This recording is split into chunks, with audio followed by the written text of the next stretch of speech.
nama saya Farahwina Hamidah dengan NIM 89.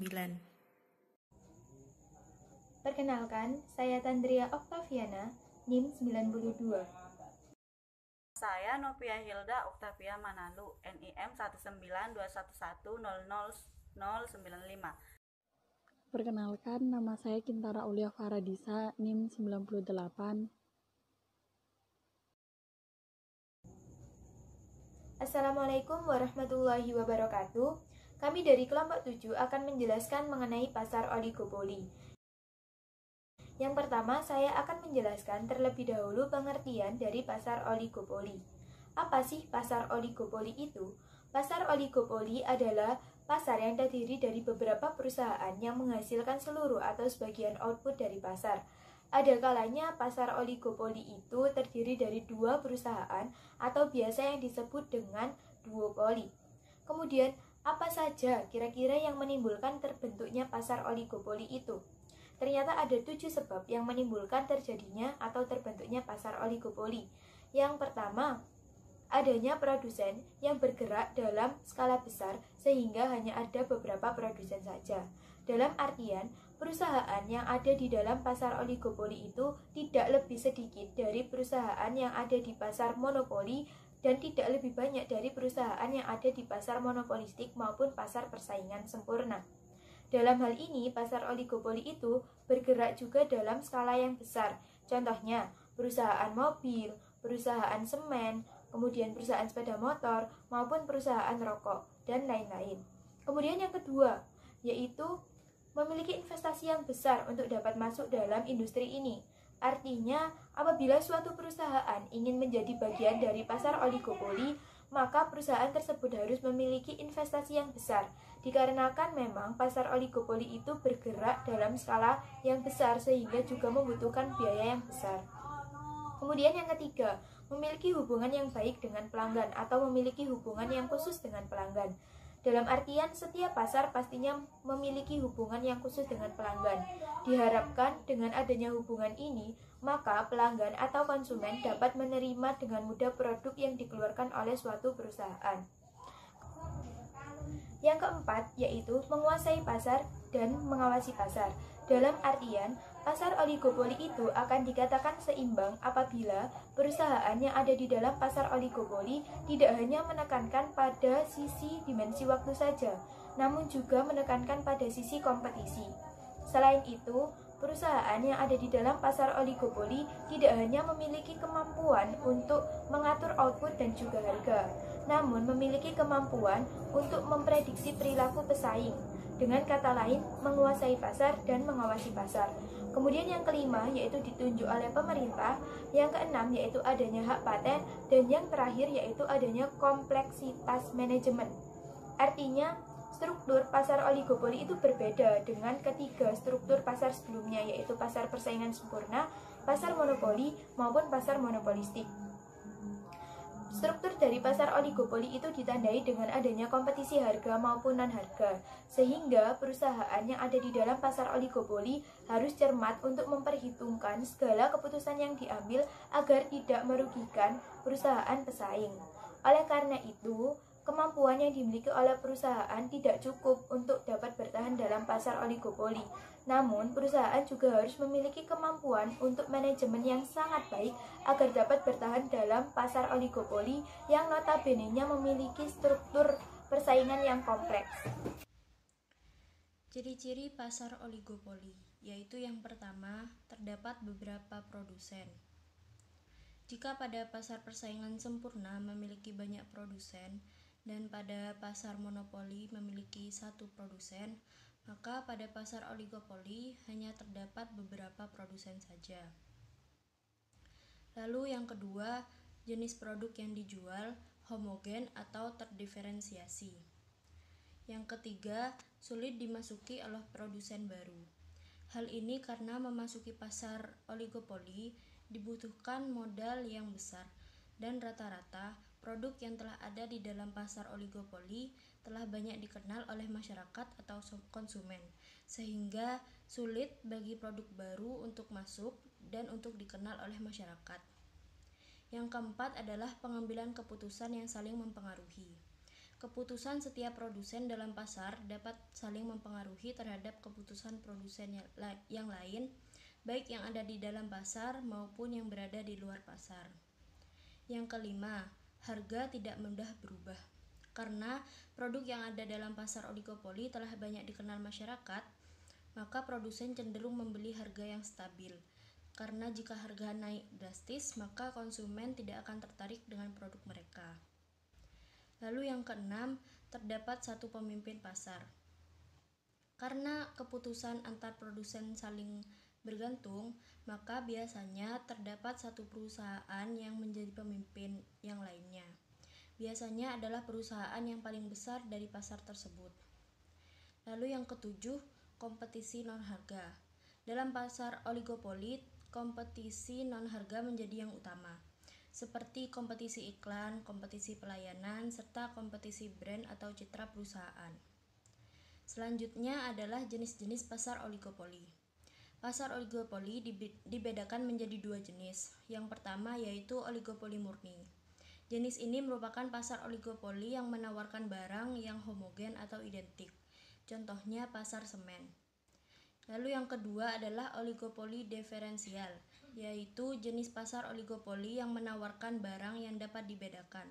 Contohnya seperti pasar mobil dan pasar sepeda motor. Kali ini saya akan menjelaskan tentang kelebihan dan kelemahan pasar oligopoli. Sebelumnya saya akan menjelaskan sedikit tentang pasar oligopoli. Struktur oligopoli bisa terjadi dalam industri kecil seperti pompa bensin. Misalnya, pada suatu daerah, industri ini hanya sedikit sekali penjual pompa bensin, sehingga persaingan yang terjadi sangat kecil. Oleh karena itu, penentuan harga atau output antar penjual sangat berpengaruh, di mana ada dua perusahaan yang menghasilkan satu produk tertentu. Misalnya, toko A berusaha untuk meningkatkan pendapatan penjualan dengan cara menurunkan harga sehingga konsumen beralih membeli produk usaha A. Sebaliknya, usaha B kehilangan konsumen dan juga menurunkan harga jualnya untuk menarik kembali minat dari konsumen. Nah, jadi struktur oligopoli ini memiliki kelebihan dan kekurangan. Kelebihannya yaitu 1. Memberi kebebasan memilih bagi pembeli. 2. Persaingan yang ketat membuat perusahaan melakukan penelitian dan pengembangan produk. Yang ketiga, mengutamakan pelayanan bagi konsumen karena adanya persaingan penjual. Yang keempat, adanya inovasi teknologi. Nah, selain itu juga ada kelemahannya. 1. Menciptakan ketimpangan distribusi pendapatan. 2. Harga yang stabil dan terlalu tinggi dapat mendorong timbulnya inflasi. Yang ketiga, dapat menimbulkan pemborosan biaya produksi apabila terjadi kerjasama atau kolusi antar oligopoli karena semangat bersaing yang kurang. 4. Sulit ditembus atau dimasuki oleh pasar baru. 5. Bisa berkembang ke arah monopoli karena sering terjadinya perang harga antar produsen untuk menarik minat konsumen. Yang keenam, kegiatan promosi atau iklan merupakan suatu pemborosan jika dilakukan tidak tepat sasaran. Itu kelebihan dan kelemahan dari pasar oligopoli. Terima kasih. Bagian selanjutnya yaitu kurva oligopoli. Berikut adalah kurva permintaan perusahaan non-kolusif oligopoli, di mana menunjukkan proses penggambaran kurva permintaan atau demand curve produsen non-kolusif oligopoli yang berupa kurva bengkok atau yang disebut dengan King demand curve. Nah, dari kurva ini kita dapat melihat pada kurva D1 adalah kurva permintaan yang dihadapi oleh perusahaan oligopoli dengan asumsi apabila ia merubah, baik itu menurunkan atau menaikkan harga, maka perusahaan lain tidak bereaksi, tidak memberikan reaksi atas perubahan harga tersebut. Sedangkan kurva D2 adalah kurva permintaan yang dihadapi oleh perusahaan oligopoli dengan asumsi perubahan harga produk yang dilakukannya akan diikuti oleh perusahaan lain yang ada di dalam industri yang sama. Dimisalkan harga yang berlaku di pasar mula-mula adalah P0 dan jumlah permintaan yang dihadapinya adalah sebanyak Q0. Jika perusahaan tersebut menurunkan harga produknya, maka jumlah permintaan terhadap produk tersebut akan bertambah. Seandainya penurunan harga tersebut tidak diikuti oleh perusahaan lain, maka penurunan harga dari P0 ke P1, maka permintaan yang dihadapinya akan bertambah menjadi sebanyak QA. Adapun pertambahan permintaan yang banyak tersebut diakibatkan oleh, yaitu yang pertama, kemungkinan para pelanggan perusahaan lain yang tidak ikut menurunkan harga akan meninggalkan perusahaan langganannya karena mereka akan membeli barang dari perusahaan yang telah menurunkan harga tersebut. Yang kedua itu karena adanya efek pengganti atau substitution effect dan efek pendapatan atau income effect dari pelanggannya sendiri.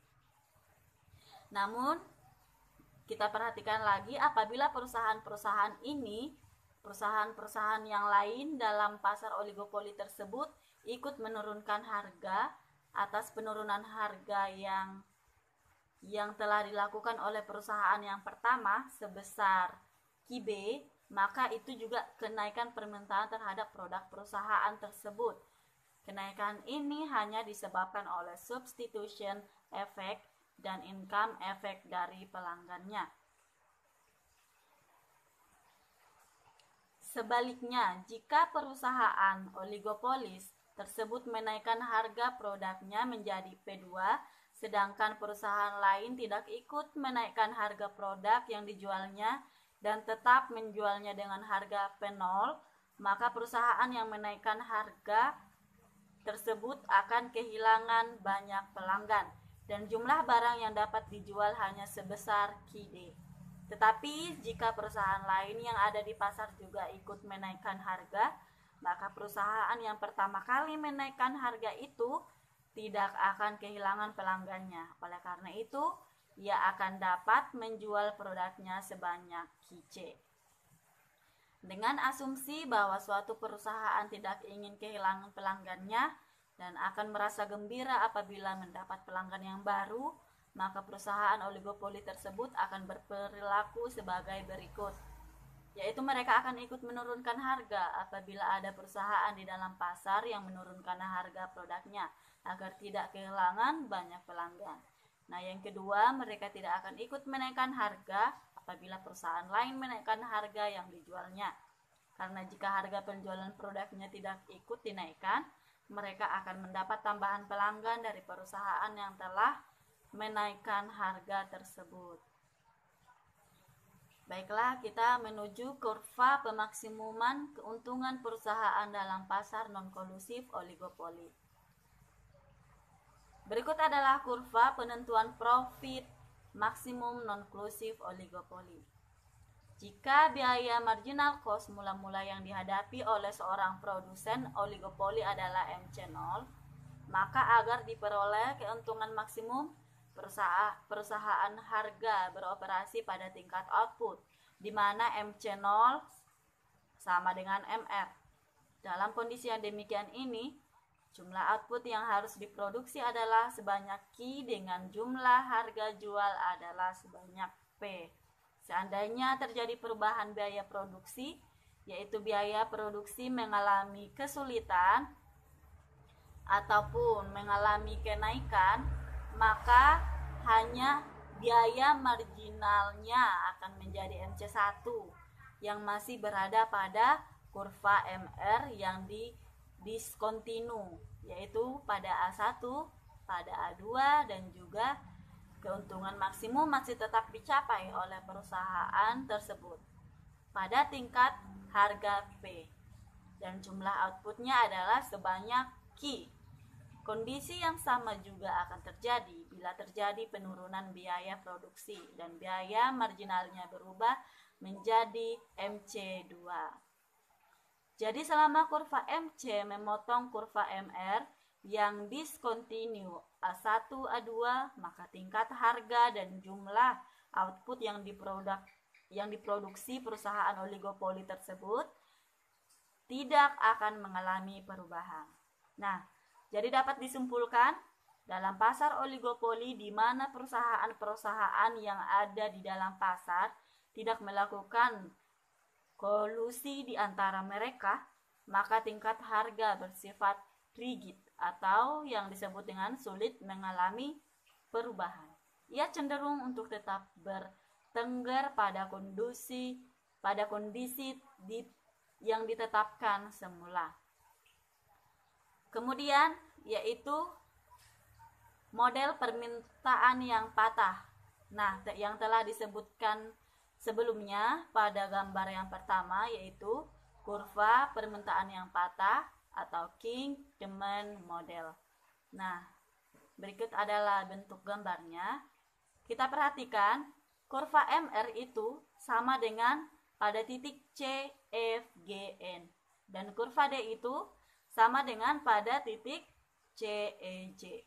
Bagian CF, jika kita perhatikan itu di dalam MR bersesuaian dengan CE dan dalam D. Nah, adapun pada bagian GN sejajar dengan EJ. Lekukan di E itu menyebabkan diskontinuitas FG. Nah, karena itu lekukan itu menyebabkan kurva tersebut patah. Jadi, para produsen dalam pasar oligopoli saling mempengaruhi, tetapi tidak melakukan kolusi. Mereka melakukan sebuah kesepakatan. Intinya, produsen tidak akan menyesuaikan diri terhadap kenaikan harga, melainkan terhadap penurunan harga. Jadi, kurva permintaan patah akibat hilang konsumen. Akibatnya, kurva MR juga patah. Posisi keseimbangan tidak didefinisikan oleh potong kurva MC dan MR yang patah, tetapi naiknya biaya produksi tetap mendorong produsen menaikkan harga. Hubungan antara perusahaan dalam pasar oligopoli. Dalam menetapkan harga produknya, perusahaan oligopoli mempunyai beberapa model, yaitu non-kolusif oligopoli dan kolusif oligopoli. Di sini saya akan menjelaskan tentang non-kolusif oligopoli. Non-kolusif oligopoli yaitu oligopoli tanpa kesepakatan. Perusahaan tidak saling bersepakat dalam penentuan harga, baik harga maupun jumlah produk yang dihasilkan cenderung berbeda. Perbedaan harga dan jumlah produksi dilakukan dalam rangka ingin mendapatkan pembeli yang lebih banyak daripada sebelumnya maupun dari kompetitor lainnya. Terdapat beberapa hal yang mungkin terjadi dalam pasar oligopoli tanpa kesepakatan ini. 1. Bila terdapat suatu perusahaan yang mencoba memperbanyak jumlah produksinya agar harga jual produknya relatif lebih murah dibandingkan dengan kompetitor lainnya, maka langkah ini akan diikuti oleh pesaing dengan menurunkan harga jual produknya. Yang kedua, bila suatu perusahaan menurunkan harga jual produknya tanpa menambah jumlah produksi dengan maksud untuk menguasai pangsa pasar, maka langkahnya akan diikuti oleh perusahaan lain baik dengan cara menurunkan harganya semata atau menurunkan harga dengan cara menjual lebih banyak produknya di pasar. 3. Bila satu perusahaan menaikkan harga jual produknya baik dengan cara mengurangi jumlah produksinya, maka perusahaan lain relatif tidak akan mengikuti menaikkan harga. Adalah kolusif oligopoli, yaitu oligopoli dengan kesepakatan. Artinya, perusahaan saling bersepakat dalam menentukan harga. Nah, untuk menghindari perang harga atau perang promosi, maka produsen harus membuat sebuah kartel atau yang disebut dengan kesepakatan. Ini diwujudkan dengan 3 bentuk. Yang pertama market sharing kartel, yaitu kesepakatan dengan membagi pasar. Nah, yang kedua yaitu centralized kartel, yaitu pasar utama. Nah, yang ketiga yaitu price leadership, yang artinya menentukan harga. Nah, kita beralih ke bentuk yang pertama, yaitu market sharing kartel. Nah, ini merupakan bentuk kartel di mana para anggotanya memiliki hak untuk beroperasi dalam suatu daerah tertentu. Yang kedua yaitu centralized kartel, di mana suatu perjanjian antar oligopoli untuk menghasilkan suatu produk dengan tingkat harga monopoli tertentu. Nah, yang ketiga adalah price leadership, merupakan bentuk dari kartel atau kesepakatan yang terakhir, di mana untuk menghindari persaingan harga, maka suatu perusahaan itu harus membuat kesepakatan, yaitu kesepakatan harga untuk menentukan dan menjaga keseimbangan dalam pemasaran.